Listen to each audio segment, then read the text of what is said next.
आज के वीडियो में हम डिस्कस करने जा रहे हैं नेशनल इनकम।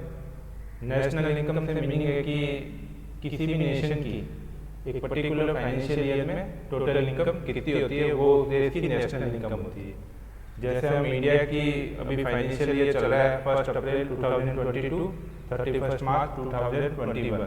तो इस फाइनेंशियल ईयर में सारी पॉपुलेशन की इनकम को हम क्लब कर दे, जोड़ दे, उनका सम कर दे, तो वो क्या आ जाएगी, इंडिया की नेशनल इनकम आ जाएगी। और इस नेशनल इनकम से हम अगर पूरी पॉपुलेशन को डिवाइड कर दे तो प्रति व्यक्ति आय आ जाएगी, पर पर्सन एक फाइनेंशियल ईयर में कितनी इनकम है, एनुअल इनकम कितनी है पर पर्सन की एवरेज, वो आ जाएगी। जैसे हम डेवलपमेंट के लिए देखते हैं तो हम इकोनॉमिक रेट भी देखते हैं, काफ़ी सारी चीज़ें देखते हैं। उसी तरह हम नेशनल इनकम को भी देखते हैं। ग्रोथ रेट भले इंडिया की अमेरिका से ज़्यादा हो, लेकिन इंडिया में जो लाइफ स्टैंडर्ड है वो अमेरिका के कंपेरिजन में बिल्कुल भी बहुत पीछे है। अभी तक कंपेरिजन नहीं हो सकता। अभी इंडिया काफ़ी पीछे है और अमेरिका जैसे वेस्टर्न कंट्रीज बहुत आगे। तो नेशनल इनकम से पता चलता है रियल कंपेरिजन हो सकता है। नेशनल इनकम हम देखें तो इंडिया की लगभग 30,000 पर पर्सन पर ईयर है, और अमेरिका में जाके देखें तो 2 लाख से भी ज़्यादा है, 3 लाख से भी ज़्यादा है। तो हमारे देश को कितना ज़्यादा डिफरेंस अभी भी है। तो इकोनॉमिक ग्रोथ रेट के अलावा अगर नेशनल इनकम को देखें तो हमको ज़्यादा अच्छे से पिक्चर देखने को मिलेगी। नेशनल इनकम का सीधा है कि आप पूरे देश की इनकम ले लो और उसका सम कर दो तो नेशनल इनकम आ जाएगी। और अगर उसे आप पॉपुलेशन का डिवाइड करेंगे तो प्रति व्यक्ति आय आ जाएगी। लेकिन और भी इसके तरीके हैं नेशनल इनकम को कैलकुलेट करने के। एक्सपेंडिचर मेथड है, प्रोडक्शन मेथड है, उन सबको भी हम समझेंगे। ये तो मैंने आपको एक ब्रॉड लाइन दे दी है, ये काफ़ी डिटेल के अंदर चैप्टर, इसमें आपके 4-5 क्लास लगेगी, उसमें आपका नेशनल इनकम कंप्लीट हो जाएगा।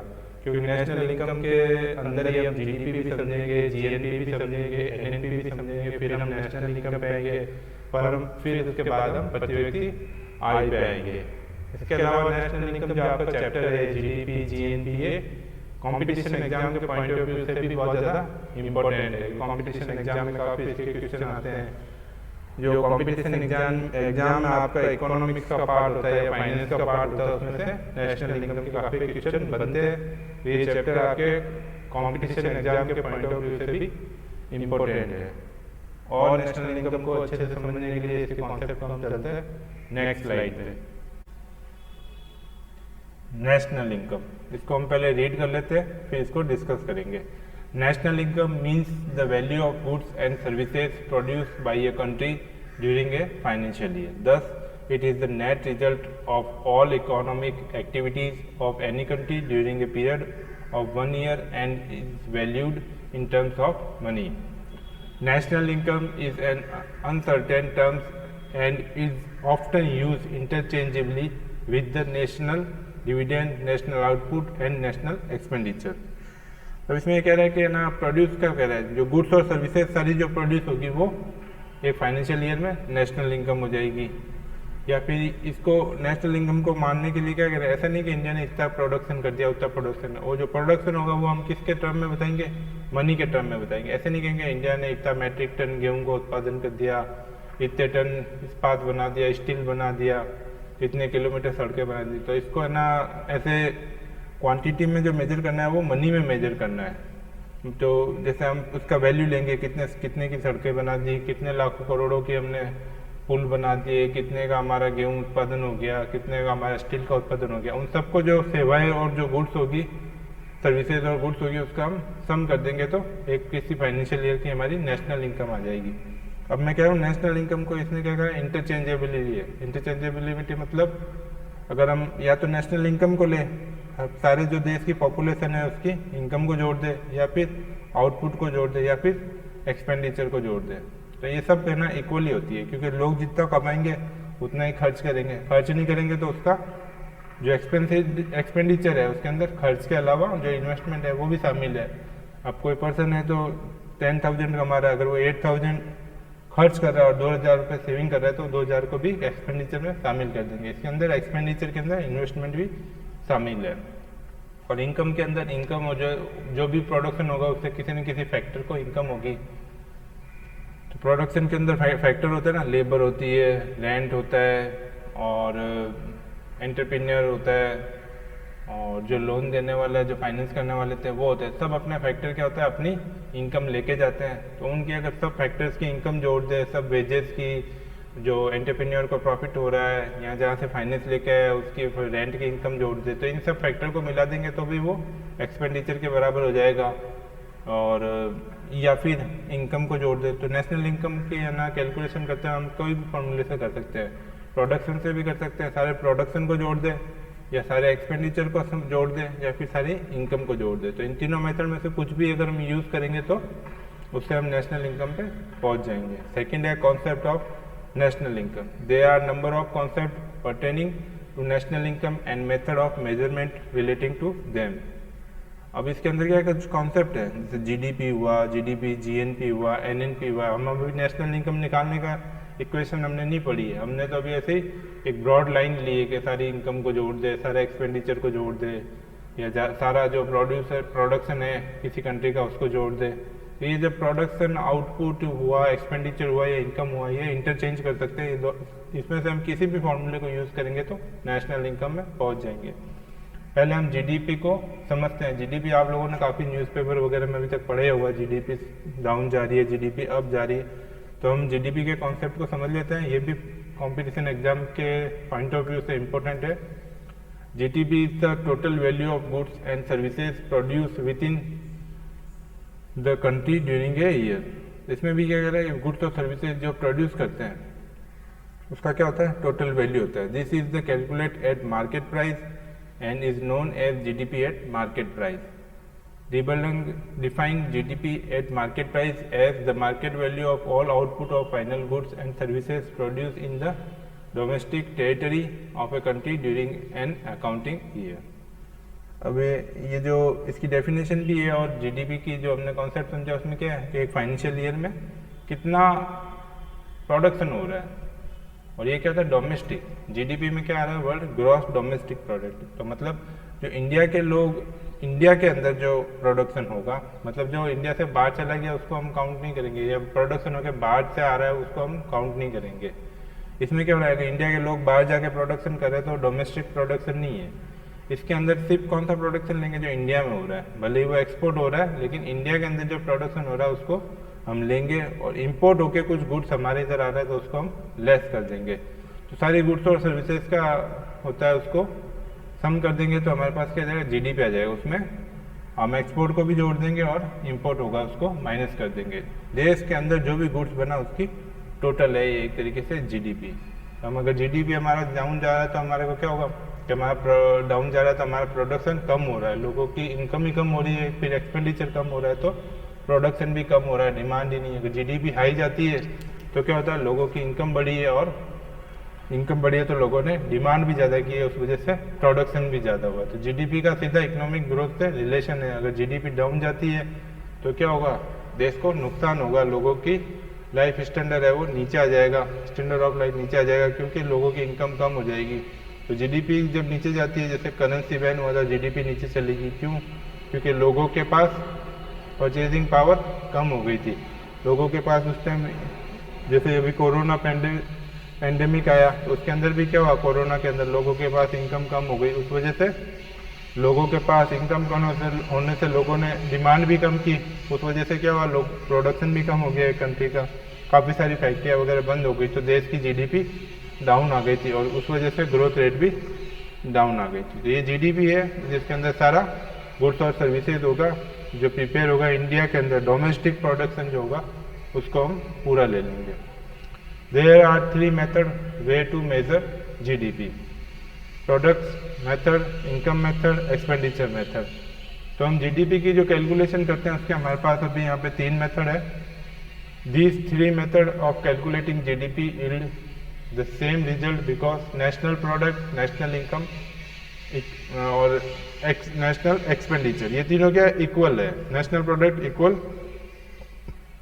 National income equal national expenditure. अब ये क्या है, तीनों बराबर है, जितना प्रोडक्शन होगा उतना इनकम होगी और उतने एक्सपेंडिचर होगा। एक्सपेंडिचर इनकम से ज़्यादा तो हो नहीं सकता, तो जितनी इनकम होगी किसी कंट्री की उतना ही एक्सपेंडिचर होगा, उतना ही वो डिमांड करेगा। एक्सपेंडिचर में क्या है, कंज्यूमर आइटम भी है, गुड्स एंड सर्विसेज, और इन्वेस्टमेंट भी शामिल है, कैपिटल कैपिटल एसेट्स भी शामिल है।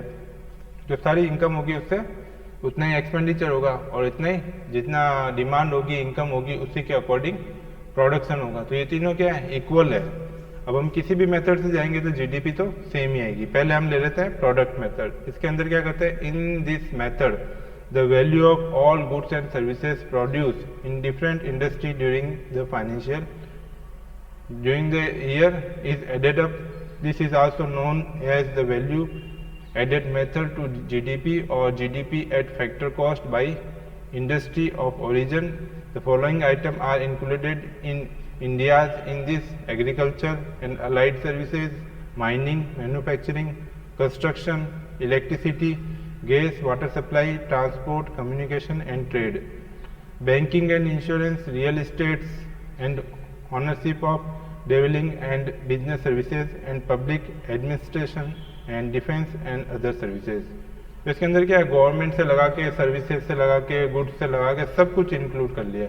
गवर्नमेंट सर्विसेज को भी नहीं पीछे छोड़ा है। तो in other word it is sum of gross value added. Gross value added के अंदर क्या होता है कि जब हम सारे गुड्स और सर्विसेज का लेते हैं तो क्या करते हैं, किसान ने कपास बनाया, कपास की फसल उगाई, जो फसल का जो मूल्य होगा, इस क्रॉप का जो प्राइस होगी वो क्या कर लेंगे, एक बार हम जीडीपी में एडप्ट कर लेंगे, क्योंकि वो जीडीपी का पार्ट है, प्रोडक्शन हुआ है, गुड्स और सर्विस है। जो जमीन में जो खड़ी फसल होती है, जो बिकने के लिए तैयार होती है, वो एक तरीके से गुड्स होता है। तो ये गुड्स के अंदर आ गया। अब उसने, किसान ने क्या किया, कपास की फसल काट के फैक्ट्री में भेज दी। उसका जो कॉटन की फसल थी उसका क्या हुआ, कॉटन तैयार हुआ, कच्चा कॉटन तैयार हुआ। उससे आगे चल के क्या हुआ, कॉटन का कपड़ा तैयार हुआ, फैब्रिक तैयार हुआ, फिर स्टिचिंग के लिए गया, फिर सेल्स आउटलेट में जाके सोल्ड हो गया। अब अगर हम वैल्यू एडेड का ये मतलब है कि अगर हम क्रॉप्स कॉटन की पूरी प्राइस को ले लें 100 रुपीज़ की, अब 100 रुपीज़ की कॉटन की जो बेचा, उसमें क्या किया, उसने कच्चा माल तैयार करके उसको 150 में बेचा। अगर हम 100 भी ले ले, 150 भी ले ले, उसके बाद कच्चा जो माल बनाया, कच्चा कॉटन बनाया, रॉ कॉटन को उसने कपड़े में बदला, उसका उसने 200 रुपये किया, फिर कपड़े में बदलने के बाद स्टिचिंग के बाद वो 250 रुपये हो गया। अगर हम 100, 150, 200, 250, 300 सबको ऐड करें तो हमारा क्या होगा, जीडीपी में बहुत ज़्यादा पैसा जुड़ जाएगा, क्योंकि 100 रुपीज़ तो उसका पहले से आ गया था कॉटन का। अब उसने तो उस पर कितना एडप्ट किया है, रॉ कॉटन बनाने में उसने कितने रुपये लगाए, सिर्फ 50 रुपये उसने वैल्यू एडिशन किया है। तो हम क्या करेंगे, 100 के बाद 50 रुपीज़ ही लेंगे, और 50 रुपीज़ से क्या हुआ, रॉ कॉटन से कपड़ा बना, फैब्रिक बना, उसमें और 50 रुपये बढ़ के 200 रुपये हो गया। अगर हम 200, 150, 100 को ले लेंगे तो क्या होगा, हमारा जीडीपी बहुत ज़्यादा गलत बढ़ के आ जाएगा। इसलिए हम सिर्फ वैल्यू एडिशन लेंगे, कॉटन का 100 ले लेंगे, फिर वैल्यू एडिशन हुआ 50 ले लेंगे, फिर वैल्यू एडिशन 50 ले लेंगे। या तो हम वैल्यू एडिशन ले, या फिर सिर्फ फाइनल प्रोडक्ट को ले। फाइनल प्रोडक्ट के अंदर क्या होगा, किसान की कॉस्ट से लगा के जो बाकी इसमें एडअप हुआ ना, वो भी आ जाएगा। या तो हम वैल्यू एडिशन मेथड ले, तो क्या करेंगे, जो वैल्यू एडिशन जिस भी स्टेज पे वैल्यू एडिशन होगा उसको ले लेंगे, और लास्ट में जो वैल्यू होगी उसको उसके अंदर भी वैल्यू एडिशन ले लेंगे। या तो हम ये करें, या फिर सिर्फ फाइनल प्रोडक्ट को ले। अगर सिर्फ फाइनल प्रोडक्ट को लेंगे तो क्या होगा ना, हमारे क्या होगा, जो बार बार जो वैल्यू एडिशन के अलावा जो हमारा जो प्राइमरी गुड्स है, जो फाइनल गुड्स में बन रहा है, तो उसकी वैल्यू बार बार नहीं आएगी। सिर्फ फाइनल प्रोडक्ट के अंदर उन सबका इंक्लूड होगा, जो भी वैल्यू एडिशन होगा वो इंक्लूड होगा। या तो हम फाइनल प्रोडक्ट की प्राइस ले, या फिर जो हर स्टेज पे वैल्यू एडिशन हो रहा है उसको ले। प्रोडक्ट मेथड के बाद है सेकंड, इनकम मेथड। पहले हम इसको रीड कर लेते हैं, फिर डिस्कस करेंगे। The people of a country who produce GDP during a year receive income from their work. Thus, GDP by income method is the sum of all factors income, wages and salary, compensation of employees plus rent plus interest plus profit। अब हम कोई भी goods का production करते हैं तो उसके अंदर क्या होता है, काफ़ी सारे फैक्टर होते हैं। जैसे पहले क्या होता है, लेबर चाहिए होती है, लेबर बिना काम नहीं हो सकता, लेबर भी होती है और एम्प्लॉय भी होते हैं। कुछ ऑफिस में काम करते हैं उनको एम्प्लॉय कहते हैं, और जो फैक्ट्री में वगैरह में काम करते हैं, कारखाने में काम करते हैं, उनको हम लेबर कहते हैं। लेबर को क्या मिलती है, लेबर एक फैक्टर है, उसके फैक्टर को हम साधन कहते हैं हिंदी के अंदर। तो साधन तो होने ही चाहिए, जो प्रोडक्शन के सारे साधन या फैक्टर मिलेंगे तभी प्रोडक्शन होगा। तो सबसे पहले हमने फैक्टर क्या लिया, लेबर क्या लगेगी, वेजेस ले जाएगी, और एम्प्लॉय जो होंगे वो सैलरी ले जाएंगे।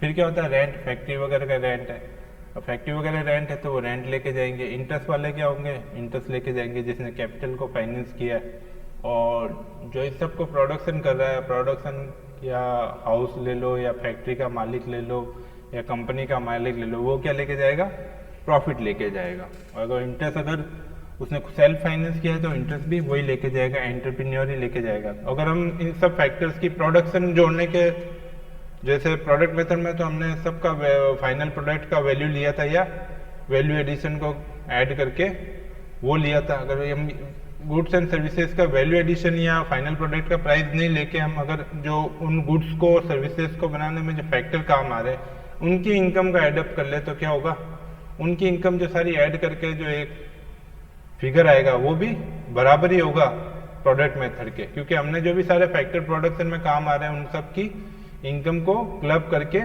नेशनल इनकम या जीडीपी का कैलकुलेशन कर लिया है। तो ये क्या है, सेकंड इनकम मेथड, जिसके अंदर हम सारे जो है ना इनकम होगी फैक्टर्स की उसको हम जोड़ लेंगे और जीडीपी का कैलकुलेशन कर लेंगे। थर्ड है एक्सपेंडिचर मेथड, इसको भी हम रीड कर लेते हैं पहले। This method focus on goods and services produced with in the country during 1 year. अब एक देश के अंदर एक साल के अंदर क्या खर्चा हुआ या मतलब कितना कंजम्पशन हुआ उसकी अगर हम जोड़ कर लेंगे तो इनकम होगी उतना का उतना खर्चा होगा, और खर्चा नहीं होगा तो वो कुछ क्या होगा, इन्वेस्टमेंट हो जाएगा कहीं पे। तो अगर इन सब के एक्सपेंडिचर का भी हम जोड़ कर लें, इन्वेस्टमेंट और एक्सपेंडिचर का, तो हमारे पास क्या आएगी, वही जो प्रोडक्ट मेथड से जो फिगर आया या इनकम मेथड से फिगर आया वही एक्सपेंडिचर मेथड से भी आ जाएगा। GDP by expenditure method includes consumer expenditure on services and durable and non durable goods. तो कंज्यूमर का सारा एक्सपेंडिचर है, जैसे हमारी भी सैलरी आती है तो हम क्या करते हैं, या आपके फादर्स वगैरह की सैलरी आती होगी, मदर्स की सैलरी आ रही होगी, आपके बड़े भाई की सैलरी आएगी, तो वो क्या करते हैं, कुछ पैसा तो उसमें से एक्सपेंसेज करते ही है, जैसे डेली एक्सपेंसेज होते हैं खाने पीने रहने के, तो वो क्या होगा, कंज्यूमर एक्सपेंडिचर हो जाएंगे। या सर्विसेज का भी सारी सर्विसेज भी लेते हैं, कोई भी छोटी से छोटी सर्विसेज है तो हम लेते हैं, उन सब का क्या होता है, उन सबको ले लेंगे। जो सैलरी का बड़ा पार्ट तो क्या होता है, हमारे कंज्यूमर एक्सपेंडिचर में चला जाता है, मतलब हमारे घर के जो खर्चे होते हैं रूटीन खर्चों में चला जाता है, तो उसका टोटल ले लेंगे एक्सपेंडिचर के अंदर। वो एक एक्सपेंडिचर हुआ ना, डेली रूटीन के एक्सपेंडिचर, उनको ले लेंगे। Second, investment in fix capital such as residential and non residential building machinery and inventories. अब उसके बाद क्या होता है कि कंज्यूमर एक्सपेंडिचर के बाद क्या होता है, कुछ इन्वेस्टिंग होता है जिनका क्या प्रॉफिट एक साल से ज़्यादा के लिए मिलता है, जैसे फिक्स एसेट्स हो गए, रेजिडेंशियल प्रॉपर्टी हो गई, फैक्ट्री बिल्डिंग हो गई, मशीनरी हो गई, इनका क्या होता है एक साल से ज़्यादा बेनिफिट मिलता है, ये एक साल से ज़्यादा काम में आती है। तो वैसे ही कैपिटल इन्वेस्टमेंट को भी हम ले लेंगे, वो एक्सपेंडिचर हुआ। फिर गवर्नमेंट एक्सपेंडिचर को भी ले लेंगे on final goods and services. Government भी खूब सारा एक्सपेंडिचर करती है, पुल बनाती है, सड़कें बनाती है, काफ़ी सारे वेलफेयर के काम करती है, काफ़ी इंफ्रास्ट्रक्चर इंडस्ट्रीज में प्रोडक्शन करती है, तो हम गवर्नमेंट एक्सपेंडिचर को भी ले लेंगे। Export of goods and services produced by the people of country. अब जीडीपी के अंदर क्या करेंगे, एक देश के अंदर कितना लोगों ने प्रोडक्शन करके माल को बाहर भेज दिया या गुड्स को बाहर एक्सपोर्ट कर दिया या सर्विसेज का एक्सपोर्ट कर दिया, तो उसको भी हम ले लेंगे और उसमें से क्या घटा देंगे, इम्पोर्ट। तो फिफ्थ पॉइंट ये है कि less import that part of consumption, investment and government expenditure which is spent on import is subtract from GDP. Similarly, any imported component such as raw material which is used in the manufacturing of export goods is also excluded. Thus, GDP by the expenditure method as market price. So, C for consumer expenditure, I for investment, G for government expenditure और X minus M है export minus import. अगर ये favourable आएगा तो add हो जाएगा, अगर ये नेगेटिव आएगा तो लेस हो जाएगा। इसमें आगे लिखा हुआ भी where export minus import is net export which can be positive और नेगेटिव, मतलब इंडिया के एक्सपोर्ट से ज़्यादा इम्पोर्ट हो सकते हैं या फिर इम्पोर्ट से ज़्यादा एक्सपोर्ट भी हो सकते हैं, या दोनों बराबर भी हो सकते हैं, कोई भी सिचुएशन हो सकती है। तो हमने क्या किया, जीडीपी का एक थोड़ा सा कंसेप्ट लिया है, नेशनल इनकम का थोड़ा कॉन्सेप्ट को समझा है, नेशनल और जीडीपी जो जीडीपी क्या होता है और जीडीपी कैलकुलेशन के हमने 3 मेथड पढ़े हैं। ये जो नेशनल इनकम चैप्टर है ये काफ़ी थोड़ा लेंदी है, ये आगे भी इस पर 2-3 वीडियो बनेंगे। इस वीडियो में इतना ही, नेक्स्ट वीडियो में हम इसको नेशनल इनकम को कंटिन्यू करेंगे। Thank you.